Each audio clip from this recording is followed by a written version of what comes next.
খুলনার বটিয়াঘাটার পানখালী ফেরিঘাটে নদীতে পড়ে 7 বছরের শিশু নিখোঁজ হয়েছে। সোমবার রাত 9টার দিকে এই দুর্ঘটনা ঘটে। রাতে ফায়ার সার্ভিস ও ডুবুরি দল ঘটনাস্থলে থাকলেও বৈরী আবহাওয়ায় নদীতে নামতে পারেনি। ভোর 6টা থেকে উদ্ধার অভিযান শুরু হয়েছে।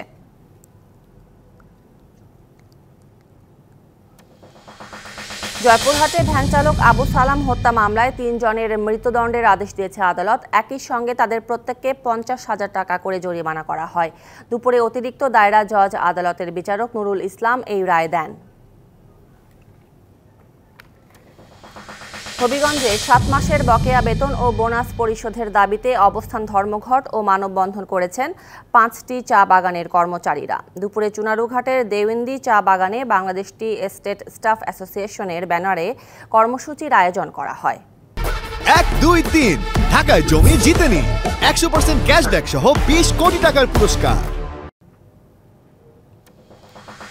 বারবার আগুনের ঘটনায় ক্ষতিগ্রস্ত বিশ্ব ঐতিহ্য সুন্দরবন দায় কার শীর্ষক মোংলায় সংবাদ সম্মেলন হয়েছে। সংবাদ সম্মেলনে বলা হয়, সামগ্রিকভাবে পরিবেশের ক্ষতি হচ্ছে, প্রাণীর আবাস ও প্রজনন স্থল ক্ষতিগ্রস্ত হচ্ছে, প্রভাব পড়েছে প্রাণীদের খাদ্যে। মোংলা কাস্টমস হাউসের কমিশনারের সাথে মতবিনিময় করছে Bangladesh reconditions vehicles importers and dealers association. দুপুরে মোংলা কাস্টমস হাউসের সভায় উপস্থিত ছিলেন বারবিডার সভাপতি হাবিব উল্লাহ ডন সহ অনেকেই।